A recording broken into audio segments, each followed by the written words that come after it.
안녕하세요. 마라나타 캐나다 교육교회의 드롬입니다. 오늘은 기독교의 기본진리 56번째 시간 하이델베르크 교리문답 제51주일에 관한 내용입니다. 주기도문의 5번째 강구는 우리가 우리에게 죄 지은 자를 사하여 준 것 같이 우리 죄를 사하여 주시옵고입니다. 이 내용을 다루기 전에 먼저 간단하게 번역의 문제를 언급해야 할 것 같습니다.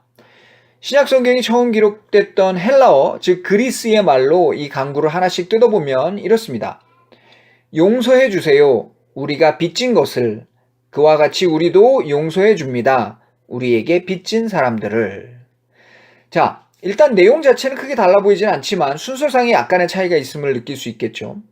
예수님께서 가르쳐 주시는 내용은 먼저 아버지께 우리의 죄를 용서해 달라고 구하고 그렇게 아버지께서 우리의 죄를 용서해 주시는 것처럼 우리도 우리에게 죄를 지은 사람을 용서해 준다는 말인데 한국어로 이것을 매끄럽게 번역하기가 쉽지 않아서 순서를 조금 바꿨더니 마치 우리가 다른 사람의 죄를 사하여 주는 것처럼 하나님도 우리의 죄를 용서해 달라고 구하는 것 같이 들리게 되어버렸습니다.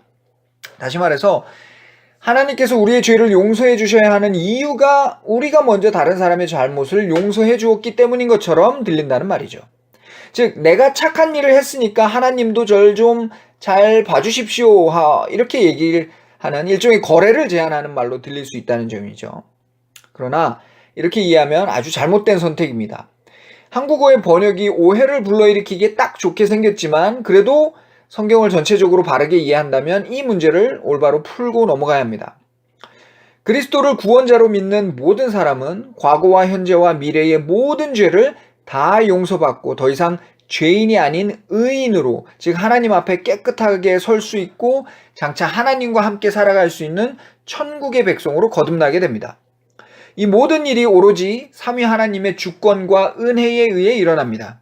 다시 말해서 우리는 이 의롭게 되는 과정에 기여한 바가 전혀 없고 예수님을 믿는 것이나 믿으면서 새롭게 변화되는 모든 과정이 온전히 하나님의 주권적인 은혜의 선물이라는 점입니다. 따라서 우리는 이 과정에 할 말이 전혀 없습니다. 그저 감사할 뿐이죠.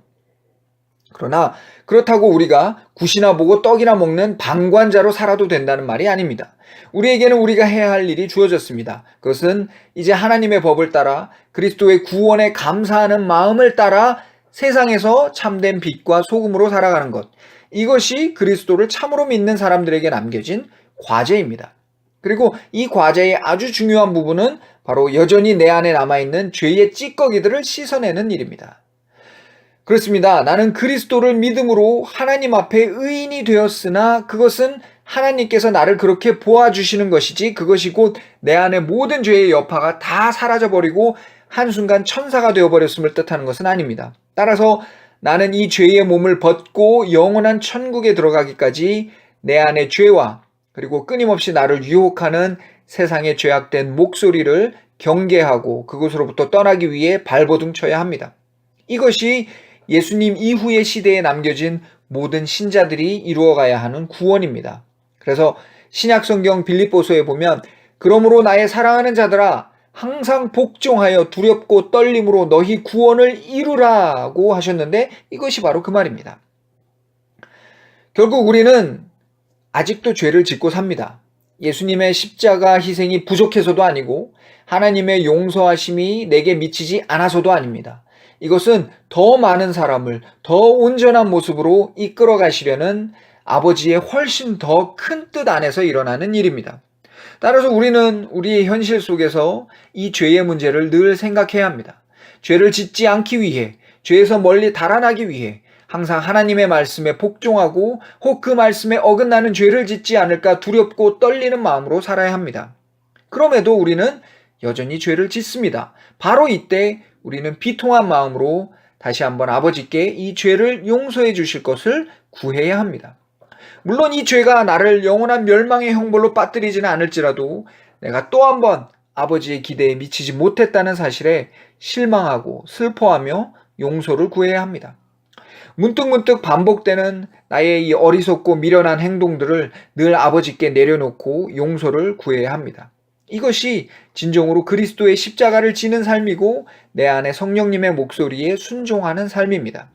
이렇게 아버지의 온전한 죄 용서에 대한 확신과 감사를 갖고 살아가는 사람은 이제 조금씩 그 은혜를 밖으로 드러내며 살 수 있게 됩니다. 바로 다른 사람의 죄를 용서할 수 있게 되는 것이죠. 이처럼 우리에게서 나타나는 모든 모습은 항상 그리스도에게서 그 본래 모습을 찾아야 합니다. 우리가 잘나서도 아니고 내가 뭐 대단한 일을 해서가 아닙니다. 모든 것은 은혜이고 그 은혜에 우리는 할 말이 없습니다. 그저 감사할 뿐이며 그렇기 때문에 그 감사가 내 삶을 변화시키는 것입니다. 감사합니다.